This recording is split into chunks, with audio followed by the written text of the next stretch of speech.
Hello दोस्तों, स्वागत है आपका हिस्ट्री के इस एनसीईआरटी की सीरीज़ में। जैसा कि आप सभी को पता है कि हम लोग क्लास 6 की एनसीईआरटी देख रहे हैं। ये हम लोगों का अंतिम अध्याय यानी कि 12वां अध्याय है और हम इसे यूपीएससी के मद्देनज़र रखते हुए इस लेक्चर को हमने तैयार किया है और स्टेट पीसीएस के लिए भी उतना ही इम्पोर्टेंट हो जाता है। तो चलिए शुरू करते हैं।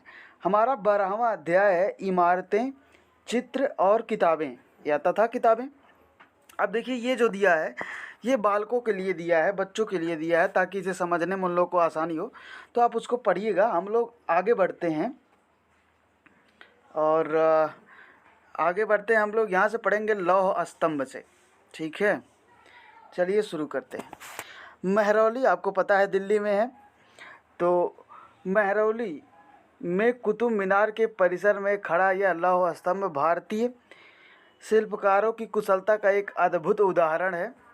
इसकी ऊंचाई 7.2 मीटर और वजन 3 टन से भी ज़्यादा है और इसका निर्माण लगभग 1500 साल पहले हुआ था। इसके बनने के समय की जानकारी हमें इस पर खुदे अभिलेख से मिलती है। इसमें चंद्र नाम के एक शासक का जिक्र है जो संभवतः गुप्त वंश यानी कि गुप्त वंश कंफर्म नहीं है, लेकिन गुप्त वंश से रहे होंगे। हम लोगों ने गुप्त वंश के बारे में अध्याय 11 में देखा था। आप अगला मेरा पिछले वाला वीडियो जाकर देख सकते हैं।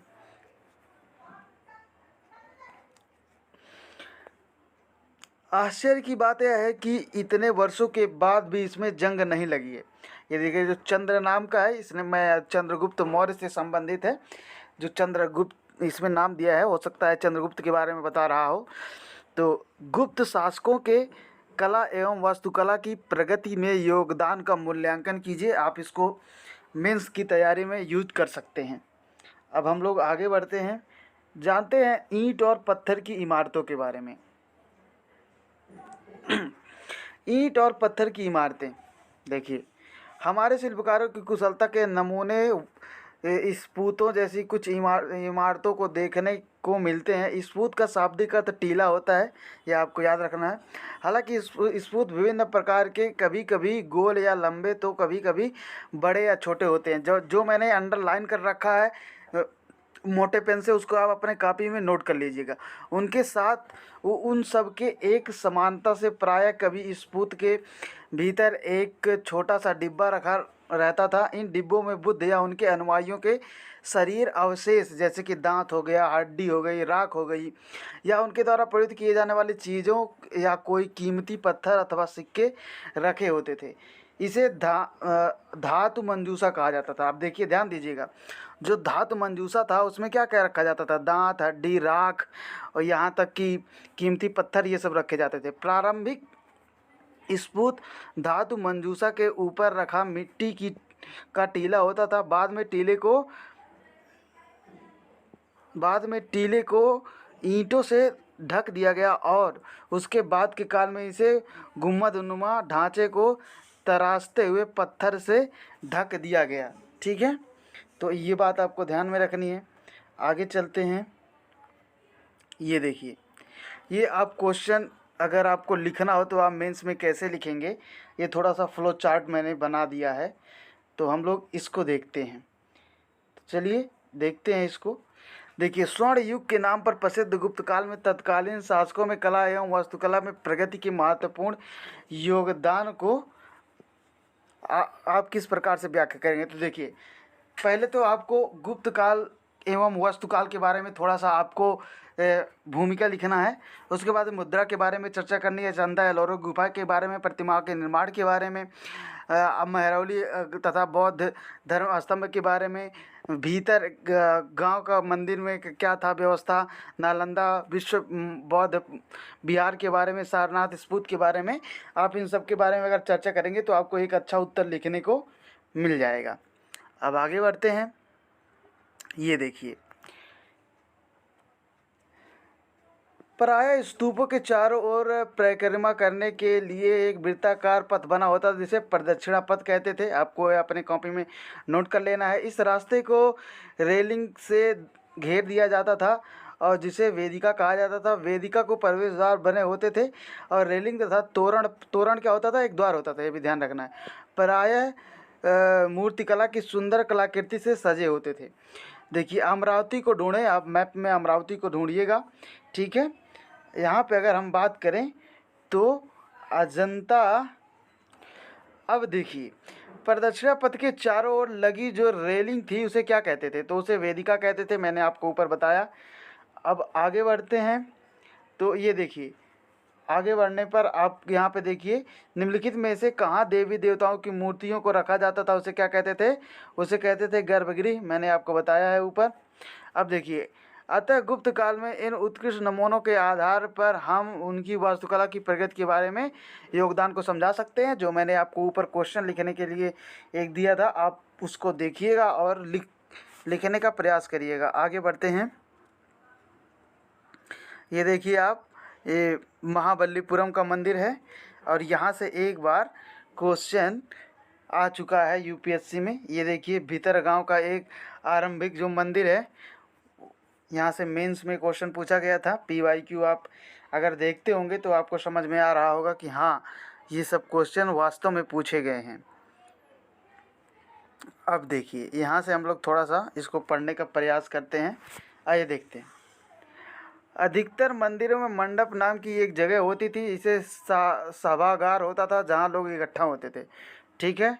देखिए महाबलीपुरम और हेल को ढूंढो, आप इसको मैप में ढूंढिएगा। इन शहरों के पत्थरों से बने कुछ उत्कृष्ट मंदिर हैं, इसमें से कुछ यहाँ दिखाए गए हैं, ठीक है। मंडप क्या होता था, एक सभागार होता था जहाँ लोग इकट्ठा होते थे, आपको यह बात ध्यान में रखनी है। देखिए महाबलीपुरम एकास्मिक मंदिर है, मतलब एकास्मिक मतलब ये होता है कि एक पत्थर से बना हुआ है, ठीक है। और इसमें देखिए विशाल पहाड़ी को तराश कर बनाया गया है। ईंटों से बनाए जाने वाले मंदिरों में यह बिल्कुल भिन्न होता है, ठीक है। यह ईंटों से नहीं बनाया गया है, पत्थरों से बनाया गया है, मैंने आपको बता दिया। देखिए यहाँ पे चट्टान तराश कर बनाए जाने वाले मंदिरों को पत्थर काटने वाले ऊपर से नीचे के क्रम में काटे थे, मतलब पहले ऊपर से नीचे तराशते हुए आते थे, ये बात आपको ध्यान में रखनी है। देखिए एहोल का दुर्गा मंदिर, ये भी आपके लिए इम्पॉर्टेंट है।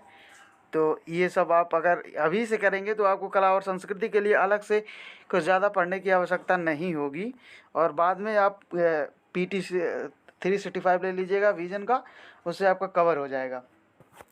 देखिए स्तूप तथा मंदिर किस तरह बनाए जाते थे।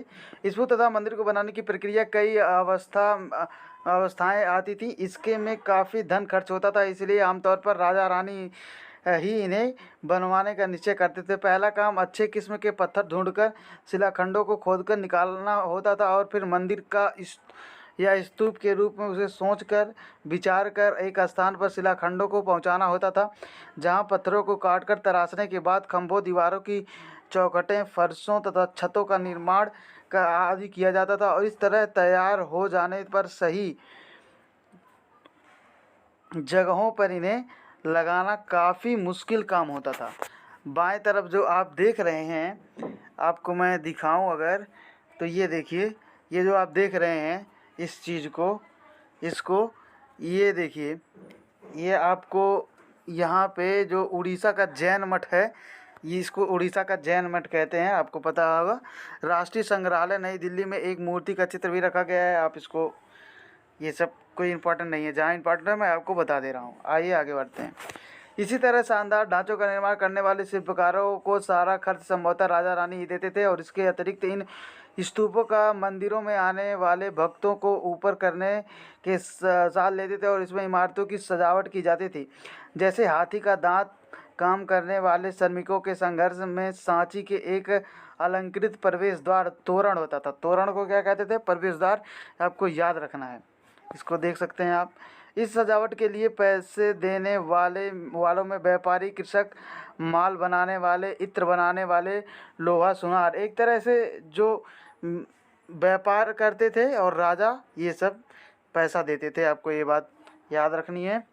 ये आगे बढ़ते हैं, देखिए, तथा इसमें से स्त्री पुरुष शामिल होते थे, जिसमें के नाम पर रेलिंग तथा दीवारों पर खुदे हुए इस होते थे, इसलिए जब तुम इन स्थानों को देखने जाओ तो याद रखना कि इनके सारे लोगों ने इन्हें बनाया और सजाने में अपना योगदान दिया है। ये सब सही है आपके लिए कि ताकि आप लोग थोड़ा सा अपने आप को रिलैक्स फील करें, ठीक है। जब जाएं तो देखें हमारी संस्कृति कैसी है, इसलिए बताया गया। चित्र की बात अगर हम करते हैं तो आइए थोड़ा सा इसको देख लेते हैं।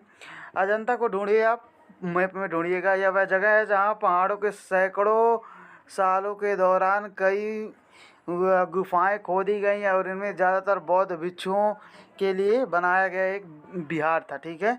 अजंता बौद्ध भिक्षुओं से संबंधित है, जबकि एलोरा क्या है, हिंदू धर्म से, शैव धर्म से भी संबंधित है। आपको इस बात का ध्यान रखना है, ठीक है। आगे बढ़ते हैं। पुस्तकों की दुनिया के बारे में थोड़ा सा जानकारी आपको होना चाहिए। यहाँ से कभी कभी एक आध क्वेश्चन अगर आ जाएगा तो ठीक है। करीब 1800 साल पहले प्रसिद्ध तमिल महाकाव्य शिल्पाधिकारम, यहाँ से एक क्वेश्चन आया है, की रचना इलांगो इलांगो नामक कवि ने की थी। तो कभी कभी पूछ लेता है शिल्पाधिकारम की रचना किसने की थी, तो भैया ये तमिल महाकाव्य है और इसको इलांगो नामक कवि ने की थी, ठीक है। इसमें केवलम नाम के एक व्यापारी की कहानी है और यह पुहार में रहता था और उसकी पत्नी कनंगी की उपेक्षा कर वह एक नर्तकी माधवी से प्रेम करने लगता है। बाद में कनंगी पुहार छोड़कर मदुरई चले गए और वहाँ पांड्य राजा के दरबार में जौहरी ने केवलन पर चोरी का आरोप लगाया, जिस पर राजा ने उनसे प्राणदंड दे दिया। कनंगी, जो अभी भी उससे प्रेम करती थी, मतलब अपने पति से, इस अन्याय के कारण दुख और रोष से भर गई और उसे मदुरई शहर का विनाश कर डाला। अपने पति के प्राणों का जो बदला लिया एक तरह से। आगे बढ़ते हैं। आप शिल्पकारी का ये नॉट इम्पॉर्टेंट, ये थोड़ा सा मैंने जो अंडरलाइन किया आप भी कॉपी में अपने कर लीजिएगा ताकि बाद में दोहराने में आसानी हो। एक और तमिल महाकाव्य मणिमेखलाई को करीब 14 साल पहले सत्यनार द्वारा लिखा गया था। इसमें केवलम तथा माधवी की बेटी की कहानी है और इसमें नई उसका मतलब जो ऊपर से शिल्पाधिकारम है उसका अगला चरण है मणिमेखलाई, आपको याद ऐसे रख सकते हैं आप।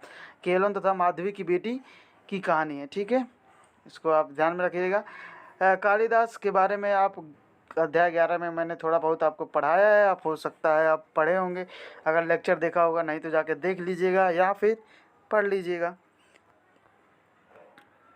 मेघदूत का एक श्लोक यहाँ पे दिया है, इट्स नॉट इम्पॉर्टेंट। यहाँ पे हम लोग आते हैं, अब इसको थोड़ा सा पढ़ते हैं। देखिए, पुरानी कहानियों का संकलन तथा संरक्षण। हिंदू धर्म से जुड़ी कई कहानियाँ जो बहुत पहले से प्रचलित थी इसी काल में लिखी गई। इसमें पुराण भी शामिल है। पुराण का शाब्दिक अर्थ प्राचीन या पुराण है। पुराणों में विष्णु, शिव, दुर्गा या पार्वती जैसे देवी देवताओं से जुड़ी कहानियाँ हैं, ये बात आपको ध्यान में रखनी है। ऐसे आप इसको अपने कॉपी में नोट भी कर सकते हैं, जो मैंने गाढ़े से अंडरलाइन किया है। और इसमें इन देवी देवताओं की पूजा की विधि भी है और इसके अतिरिक्त इसमें संसार की दृष्टि तथा राजाओं के बारे में कहानियाँ भी हैं। अधिकतर पुराण सरल संस्कृत श्लोक में लिखे गए हैं जिससे सब इन्हें सुन सकें, पढ़ सकें, समझ सकें। और स्त्रियां तथा शूद्र इन्हें वेद पढ़ने की अनुमति नहीं थी। आपको फिर मैं ध्यान दिला दूँ, इसको मैंने पहले भी बताया था कि स्त्री और शूद्रों को वेद पढ़ने का अनुमति नहीं थी, वे केवल सुन सकते थे। पुराणों का पाठ पुजारी मंदिरों में करते थे जिसे लोग सुनते थे, ठीक है। आगे बढ़ते हैं। अब ये सभी नॉट इम्पॉर्टेंट आपके लिए, इतना यहाँ से थोड़ा सा मैं आपको ये जो अंडरलाइन किया ये बता दे रहा हूँ। पुराण और महाभारत दोनों ही व्यास नाम के ऋषि से संकलित हैं और महाभारत में ही भगवत गीता भी है। आपको ये बात ध्यान में रखनी है कि भगवत गीता जो है महाभारत का एक खंड है। आपको पता ही है कृष्ण ने महाभारत में उपदेश दिया था, ठीक है। आगे बढ़ते हैं। ये देखिए यहाँ पे आम लोग जो थे उनके बारे में थोड़ा सा देखते हैं। आम लोगों द्वारा कही जाने वाली कहानियाँ। आम लोग भी कहानियाँ कहते हैं, कविता और गीता की रचना करते हैं, गाते हैं, नाचते हैं और नाटकों को खेलते हैं। और इसमें से कुछ तो एक समय आसपास जातक और पंचतंत्र। जातक कथा किससे संबंधित है एक बार पूछा था, तो जातक कथा संबंधित है बौद्ध धर्म से, आपको याद रख लेना है। ठीक है, जातक कथाएं तो अक्सर स्फूर्त की रेलिंग तथा अजंता के चित्रों में दर्शाई जाती हैं। एक बार पूछा था इसलिए मैंने आपको बता दिया। ठीक है, अब आपको लगेगा मैं कहाँ से जान रहा हूँ, तो ये सब प्रीवियस ईयर का पेपर आप एनालिसिस करेंगे तो आपको पता चलेगा। आपने 2022 वाला जो आंसर की है उसे देखा ही होगा, कोचिंग वाले और जो यूपीएससी का है उसमें कितना अंतर है, तो इसीलिए आप सावधानी से पढ़िएगा, क्योंकि कोचिंग वाले जो होते हैं वो जल्दबाजी में कहीं ना कहीं आंसर की गलत देते हैं और उसी के आधार पर आदमी अपना मूल्यांकन करता है और दिक्कत आगे बढ़ जाती है। तो इसीलिए मैं कह रहा हूँ कि आसानी से आप पहले यूपीएससी के जो ऑफिशियल आंसर की है उससे मिलाइएगा। चलते हैं, देखिए विज्ञान की पुस्तकें। इस समय गणितज्ञ तथा खगोल शास्त्री आर्यभट्ट ने संस्कृत में आर्यभट्टियम नामक पुस्तक लिखी और उन्होंने दिन और रात पृथ्वी के अपनी धुरी पर चक्कर काटने की वजह से कहा कि जब लगता है कि रोज़ सूर्य निकलता है और डूबता है। उन्होंने ग्रहण के बारे में एक वैज्ञानिक तर्क दिया। उन्होंने वृत्त की परिधि को मापने की विधि ढूंढ निकाली जो लगभग उतनी ही सही है जितनी कि आज उपयुक्त होने वाली विधि है। आपको ये भी मैंने बता दिया। आगे बढ़ते हैं, ये देखिए शून्य अरब पद्धति अरबों द्वारा अपनाई गई। ठीक, आइए ये देखिए कागज़ का आविष्कार कहाँ हुआ था। लगभग 1900 वर्ष पहले, सबसे पहले चाइना में हुआ था और उपमहाद्वीपों में भी कागज़ की जानकारी बगदाद से की गई है। आप ये सब बात ध्यान में रख सकते हैं। ठीक है, आगे बढ़ते हैं। अब हो सकता है ख़त्म हो गया हो। अब देखिए मैंने आपको स्तूप के बारे में बता दिया है, मंदिर के बारे में बता दिया, चित्रकला के बारे में, महाकाव्य, कहानी, पुराण, गणित, विज्ञान, इन सब के बारे में हम लोग जान चुके हैं। अगर हम आगे बढ़ें तो हम लोग पाएंगे कि ये मिलान आप कर लीजिए, उसके बाद आपका सब क्लियर हो जाएगा। ठीक है, आइए देखते हैं। स्तूप क्या है? एक टीला होता है जिसका मैंने आपको बताया। शिखर क्या होता है? गर्भगृह के ऊपर लंबाई के निर्माण, गर्भगृह के ऊपर जो लंबाई के निर्माण होते थे उसे शिखर कहते थे। मंडप मंदिर में लोगों को इकट्ठा करने की जगह होती थी। गर्भगृह देवी देवताओं की स्थिति, जहाँ देवी देवताओं को स्थापित किया जाता था उसे गर्भगृह कहा जाता था।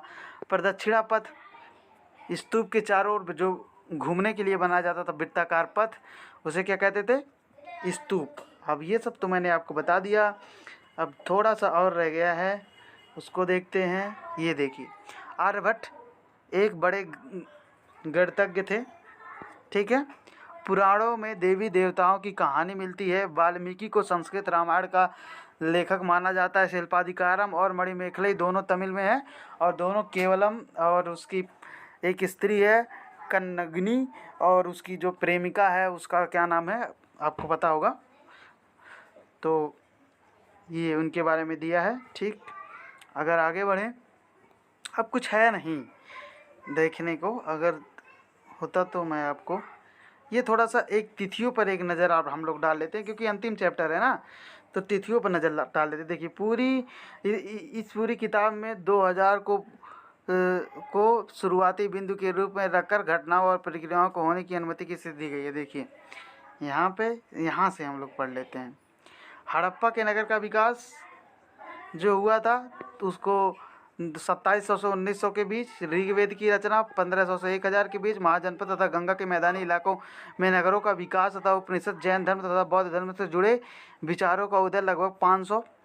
ठीक है, अब देखिए यहाँ पे मैंने एक फ्लो चार्ट बना दिया है ताकि आप देखिए ऋग्वेद इतना और वैदिक और उत्तर वैदिक इतना। ठीक है, ये सब आप वीडियो को पॉज करके भी पढ़ सकते हैं और एक आप अपने हिसाब से नोट तैयार कर सकते हैं ताकि एग्ज़ाम के टाइम पे आपको प्री से पहले रिवीजन करने में आसानी हो।